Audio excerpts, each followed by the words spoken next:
Hello, brothers and sisters. Welcome to our show titled Speak of Africa. If this is the first time you're watching this show, my name is Prince Ojong, your host. I would like to welcome you to this show. We started this show because we wanted to give people from Africa a voice. Our show focuses on the kind of news you will not find on the mainstream media. So we started this show to give you a voice. As you can see, most of our stories are researched by citizen journalists. You share information with us on social media. Some of you send stories to us directly. Then we take these stories and come up with a theme for the show. For the show of today, the theme is going to be kleptocracy. Kleptocracy in Africa. Why is Africa underdeveloped? Africa is underdeveloped because instead of having democracy, the way our colonial masters deceive us, we're having but kleptocracy. Let's start with definition here. What's a democracy? Well, democracy takes us back to ancient Greece. The government of the people, for the people, by the people. Okay? Democratia. Demo. People governing. That's basically what a democracy means. But what obtains today in much of Africa is not democracy. It is kleptocracy. Kleptocracy means a government of thieves, for thieves, and by thieves. Because you have a lot of forceful cabals. These cabals are the ones running the country. Even if you have a president, the president sometimes is just a figurehead. He's controlled like a marionette by most of these cabals.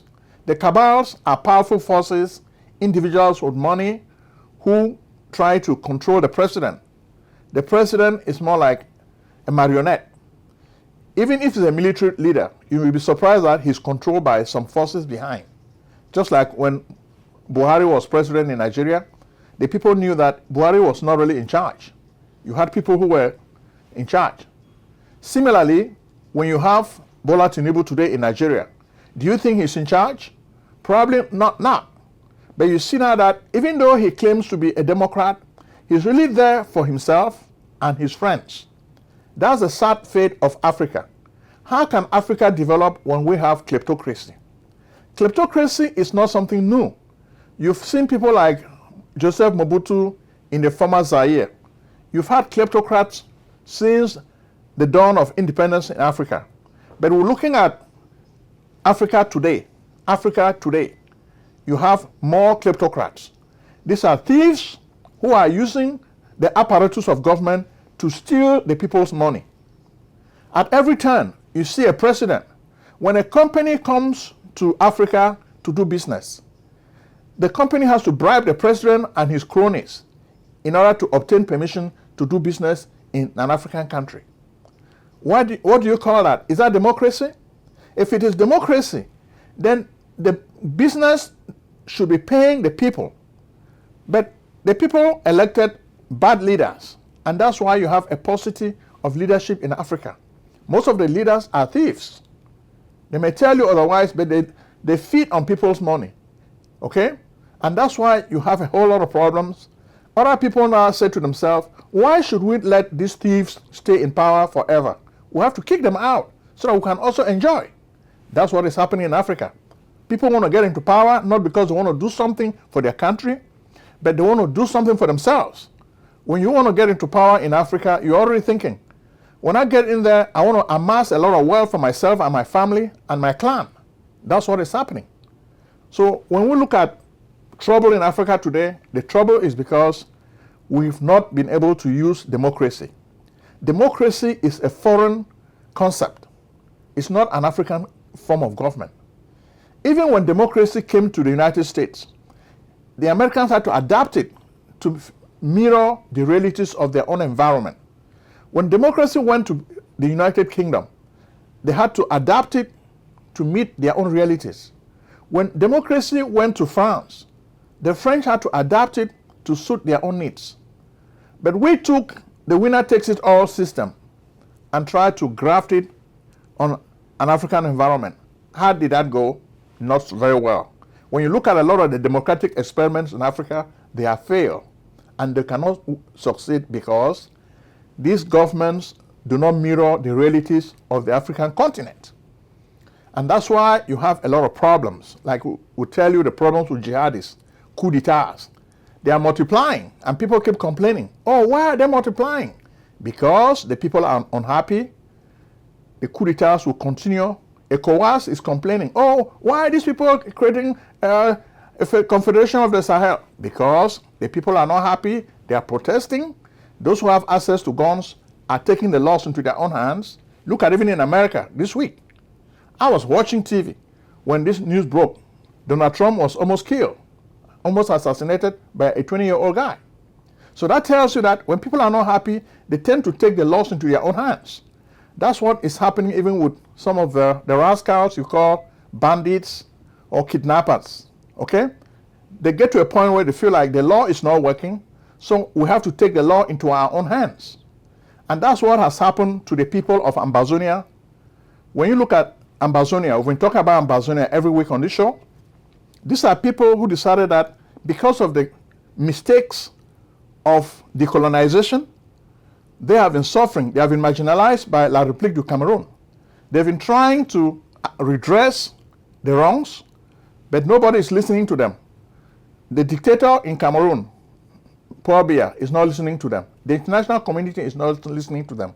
Finally, they decided to take the law into their own hands. They decided to take up arms, and they have been fighting the government of Paul Biya ever since. They have been fighting actively since 2016. The government of Biya was thinking that probably in 2 days, they will put these guys 2 cubes of sugar in water, they will submerge, and that will be over. But since 2016, the guys still stay strong.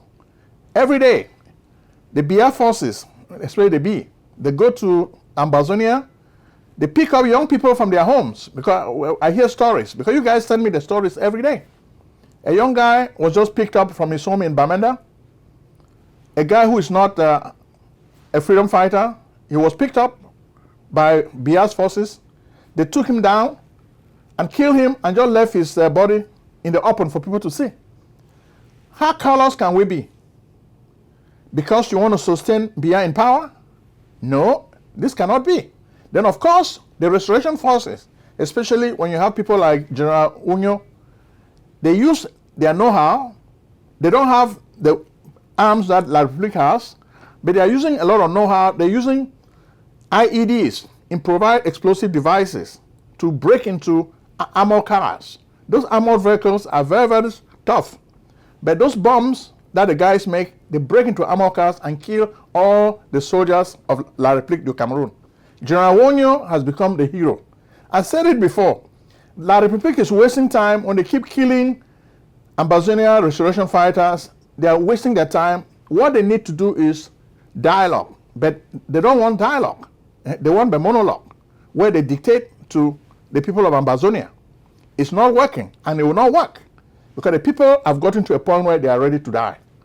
The people in Ambazonia are unlike the captured Cameroonians in La République du Cameroun. So there's a major difference, okay? There's a major difference. When you look at La République du Cameroun, from what I see, Biya is looking at 2025. He's already making plans to rig the elections again. Samuel Eto'o is behind him. Frank Biya is behind him. Then, of course, the CPDM machinery is behind him. Even though people know that Biya is vegetable, but they still want him to be president so that they can continue stealing from the country. And their theft of stuff from Cameroon knows no abandon. They continue. There are no roads. There are no services. That's what is happening. 2025, the opposition has been knocked out. So Biya is like a tough boxer. He uses the army to silence everybody. Maurice Kamto, MRC party, he may not even be running in 2025 because Biya has already come up with new techniques to kick the opposition out. He's just like a dribbler in a soccer match. He knows how to play football. Cabral Libby, all those guys from the opposition have been pushed aside. They're not going to even compete. So Biya would just walk, he will waltz into the new election as president. He will say, I've won over 95% of the vote. Do you believe this? We don't believe this. But it's just because La République du Cameroun is made up of zombies. These people have no stomach. They are not like Ambazonians who have the stomach to fight. They will make a lot of noise, but these are slaves. The slaves in La Republic of Cameroon, they cannot do much because they cannot do what the Kenyans did to William Ruto. Paul Biya would stay in power. I saw some news. Lady Pons, a very popular singer in La Republic of Cameroon, was talking about what can be done to bring about peace in Cameroon. Well, it's a brilliant idea. Basically, what Lady Pons was saying was maybe an Ambazonian can be made president of La Republic of Cameroon. Then peace will return because now the Ambazonians will be in charge. They will not be complaining about marginalization anymore. In a dream world, this would be a possibility. But in the real world, we don't think the Betty folks would let the people of Amazonia come in and become president. For example, people take the example of Nelson Mandela. Maybe Sissoco Ayoktabe, he's already in their prison in Kondengi. They will just take him out of prison and make him the new president of La République du Cameroun. So Sissoco Ayoktabe for president of La République du Cameroun. Can this happen? Well, this would be a really great dream. If it happens, the people of Ambazonia may jubilate. But I will say not so soon. Wait until you see whether the new president has real powers or he's just a puppet who doesn't have any powers. Because if the new president, who is an Ambazonian, does not have any powers, then he cannot change the fate of Ambazonians. So, Lady Pons, we like your creativity as an artist, and we think the people of Cameroon need to think twice, because if they mess things up, we don't want Cameroon to have a civil war in 2025. The way we see it, a civil war is looming in La République du Cameroun. So those who don't want to listen to me, listen. A civil war is looming in La République du Cameroun. Things are going to get so bad because the Biya forces may not be able to contain the anger that has been fermenting in the minds of all these people. Is going to come out. Okay, the people have just been keeping this. It's like a balloon. It's really inflated. It will burst. Okay, I don't know what the military is going to do to prevent the people from revolting. But I see it like 2025 is the crisis point. The people will have to rebel. Okay? Next, we take you to Benin. Benin is a small country, but it's a French former colony. This is actually a country that really is under the tutelage of France. But this week, we're going to remind you of a name, Kemi Seba. Kemi Seba is not the president of Benin. It's, Talon is the president. But we talk about Kemi Seba because we heard the French have withdrawn his French nationality. Kemi Seba is a Benin citizen, but he was actually born in France, so he has French citizenship. Because of his blogger activity, he has been blogging against French interests. He has been supporting Russia. So the French have really been very angry. This week they decided to withdraw his French nationality. But before that, Kemi Seba had even torn apart his French passport, that he doesn't need it. When they were floating the idea of seizing his passport and withdrawing his French nationality, he himself said, I'm going to do away with it. So people look at him. He's one of those popular activists. They have been talking against France, and France is not happy. Same like Nathalie Yam. You have all these guys who are against France, anti-French feeling. They are really whipping it up. So the French are not happy. So that's what is happening. What about Burkina Faso? Burkina Faso has had problems. They've had governments that were for kleptocrats, by kleptocrats. Okay? They kicked some of these governments out, then Ibrahim Traoré came in. But since he came in, he's really been trying to pull the country to get on the right path. But it's not been easy. His country is still occupied by a lot of jihadists. It's sad, but a young guy is really making efforts. The only criticism is that a lot of people are disappearing. So many journalists, when you criticize Ibrahim Traore, you disappear. That's what is really making things tough in that country. Next, we'll take you to Congo DRC. Congo DRC too is a place where you've had kleptocratic governments for a very long time, starting with Mobutu, Joseph Mobutu Sese Seko. He was a CIA agent, and he bankrupted his country by building all these big palaces, Badolit. Eventually, how did he really run his government? It was a government that was based on patronage, clientelism.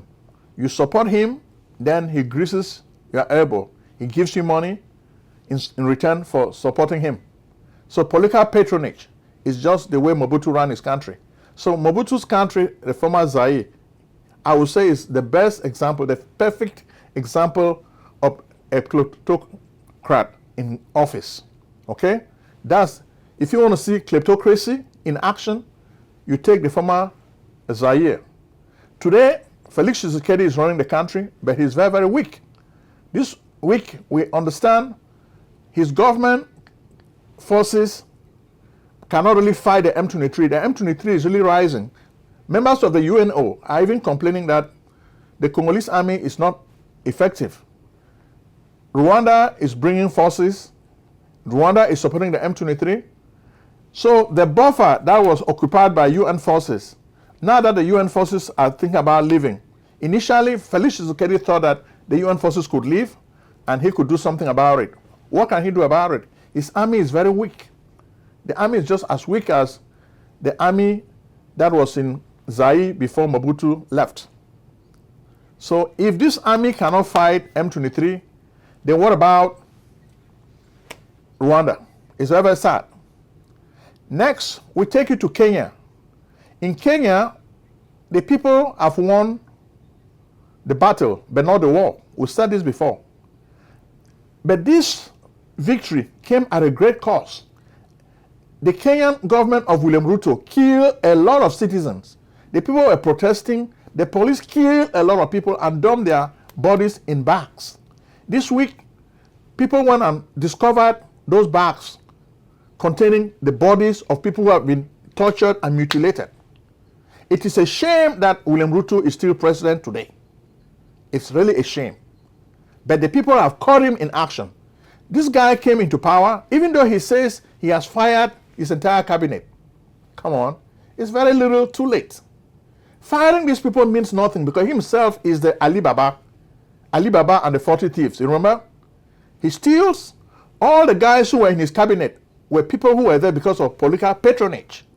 They were supporting him. Then he gave them those ministerial positions as a reward. So whenever he wanted to raise taxes, okay. And most of those ministers in Kenya, they were living big. They were flaunting their lavish lifestyles. And the people who were unemployed were not happy. They became jealous. I'm like, come on. You are supposed to be working for us, the people. How come you are so rich? That's the sad part. $25,000 to $250,000 per year made easy. Do you dream about making big money? Well, we all do. Imagine joining pharmacy professionals to earn good money. Statistics show that the big pharma industry rules and controls America like a colossus. Do you want to find more details about the hidden gem? Join the Pharmacy Success crew now. Become a pharmacy professional today. Let us train you as pharmacy techs, foreign pharmacy graduates, USA pharmacy students. Learn to earn. We offer affordable online and offline programs. Act now. Browse our website for details, pharmacyprof.com, or call 301-760-0335. Next, we take you to Niger. In Niger, we heard stories about a prison break. Niger was taken over by General Abdurrahman Tiani. A few weeks ago, they held a meeting with Burkina Faso and Mali as part of the Confederation of the Sahel states. Now, the jihadists are still active in Niger. After the French army was kicked out, and also said the French army was kicked out, the Americans were also kicked out. So the Americans were kicked out because the people were dissatisfied with the French. So Americans need to know the bad behavior of France. The anti-French feeling is what is creating problems for America in the Sahel region. So America needs to learn this. Either they associate from France and deal with Africans directly, because the French have acquired a very bad reputation in Africa. It's very, very sad. Next, we take you to Nigeria. In Nigeria, you have a whole lot of stories. But before we start, we want to say we give our sympathy to the families that lost members at the St. Andrew's School in Jos, Plateau State. A lot of people, over 22 people died because the building, a three-story building, collapsed. So a lot of people who were students, in fact, students were just getting ready to take their exams when the building collapsed. We understand there has been a warning that a wall fell apart, but nobody paid attention. So finally, the whole building collapsed, and so many people lost their lives. As we tell you this story, a lot of people have been rescued. So we commend the effort of rescue workers. So many of them were working tirelessly to rescue people from the wreckage. And we think we really support this work. That's good. Then we also want to say this is the 90th birthday of Wole Soyinka. Wole Soyinka is a very famous playwright. I remember I read most of his stories when I was in secondary school, starting with his novel, The Interpreters, his poems, and his book. The Trial of Borajero, that's one of the plays we acted. A Dance of the Forest, The Strong Breed. Those are some of the plays we really acted of Soyinka when I was in school. So he was a really popular playwright. He became a Nobel laureate later on, but he's celebrating his 90th anniversary. So anybody who really appreciates Soyinka, this is a moment to say happy birthday to Wole Soyinka. Wole Soyinka was not just a great writer, he was also a freedom fighter.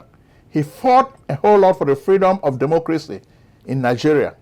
Without his effort, I don't think democracy would have had a foothold in Nigeria. So even Bola Tinubu decided that the theater in Lagos should bear the name of Wole Soyinka for this solid achievement. So I admire Wole Soyinka a lot, and I think most Africans admire him because he's a great writer. So I would say go to like Amazon.com, check out his books. You really love his writing. He's probably the best Africa has to offer in terms of intellectuals in the literary field. Then, of course, Nigeria is hungry. Kleptocracy, that's a problem. Bola Tinubu has been talking about dealing with the labor unions. He's going to solve their problem. But the people fundamentally are hungry, and they need the government to do something about their hunger. But how can this be when the government is a kleptocratic form of government, where it is a government for thieves, by thieves, and for thieves? The thieves they own the government is for them, and the government is by them. So they control everything. We even have some videos, which we're going to share with you today, of one of the richest guy in Nigeria, Aliko Dangote. He came up with some of these videos. He was just complaining. Why is it that Nigeria cannot develop? Nigeria has a lot of oil. He decided to build a refinery so that he can refine crude oil from Nigeria. But guess what? The oil mafia decides now to not use his refinery because they feel like they're not going to be making money. So they instead bypass him and do business with foreign entities. Is this progress? No.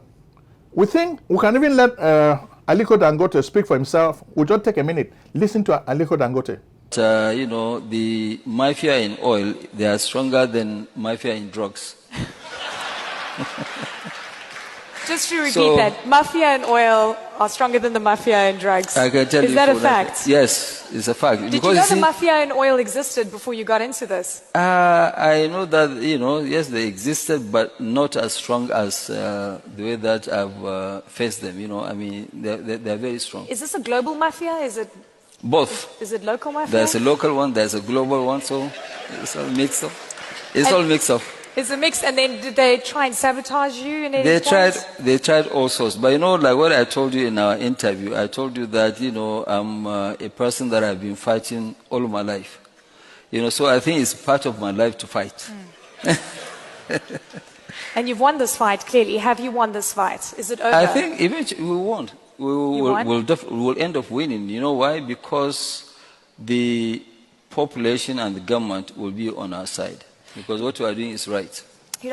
There's one thing that I get concerned about when I hear things like the oil mafia or the international traders or whatever may be trying to interfere with Africa industrializing. It's not just with your oil refinery.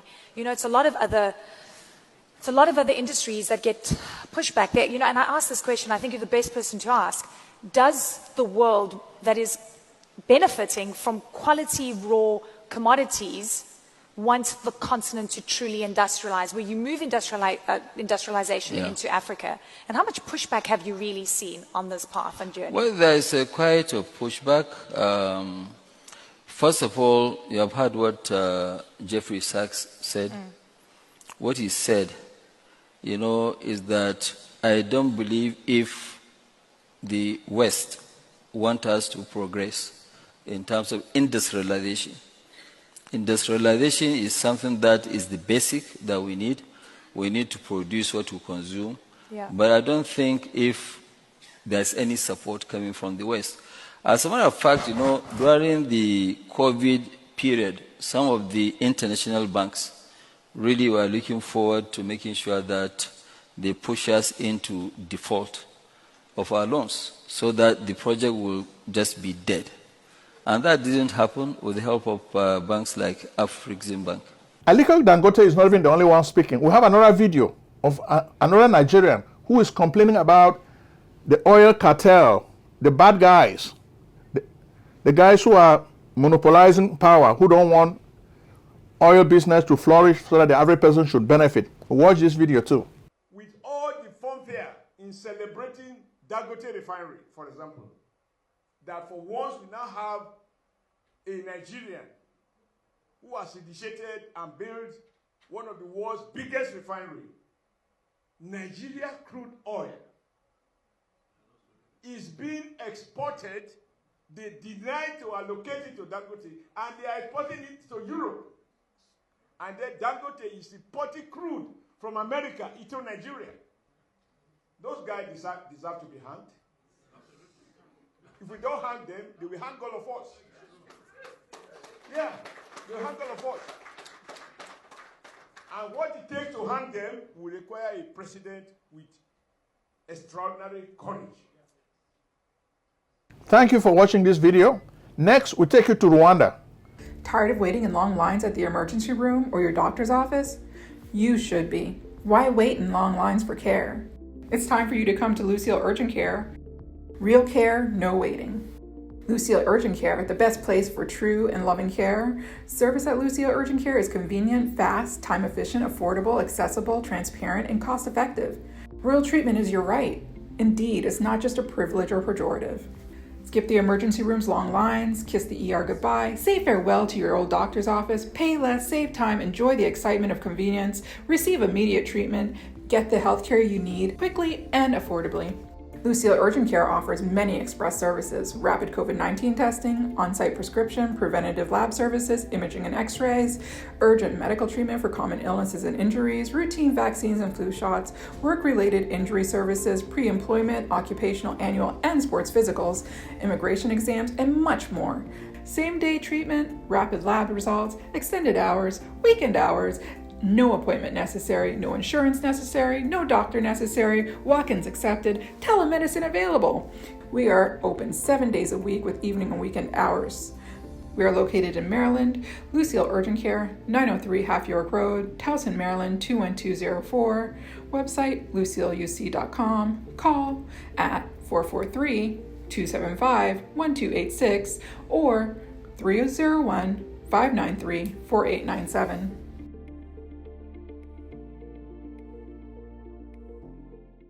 Paul Kagame is running for president for the fourth time, and it looks like he's going to win.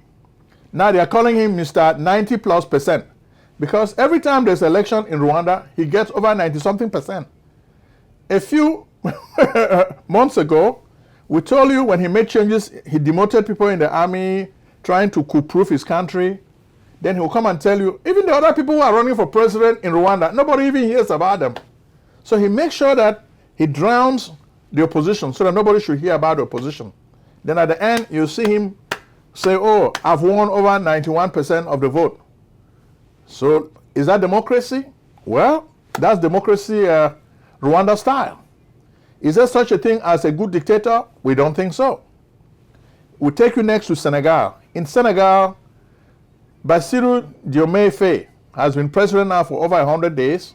We think his honeymoon is over. People were thinking that based on the rhetoric when he was campaigning with Ousmane Sonko, he's going to start implementing the revolutionary ideas that they pronounce. The rupture with Françafrique. Is it happening? He said, oh no, wait. Ousmane Sonko, what's happening? You guys are not ready for revolution anymore? Oh, the people will not be patient, so they are watching. What about Somalia? Somalia also has the Al-Shabaab.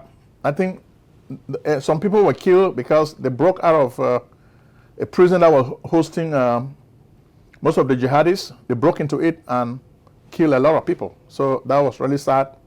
Finally, we'll take you to Sudan. The civil war in Sudan continues unabated. Most foreigners have been told to leave because the situation is not really good. We really feel sorry for what is happening, but the war continues in Sudan.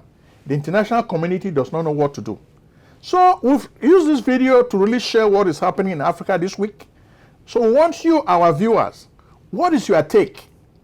What do you think of what is happening? Share your views with us because we want you to comment. What do you think? Do you like the fact that there are kleptocrats in Africa? What should be done about them? How can the youth regain power from these kleptocrats?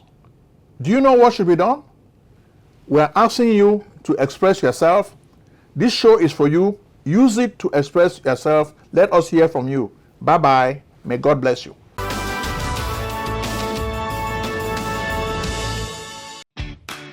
Do you need tax preparation services? We can help. Contact PJ Tax Service, America's only full-time income tax preparers. Like the good old doctor, we do not close our doors after April 15th. In fact, we stay open all year round in order to serve you. We are located at 11207A, Lockwood Drive, Silver Spring, Maryland, 20901. Make an appointment today with Prince Ojong, your tax expert. Call 240-350-1131 or visit us on the web at www.pjtaxservice.com.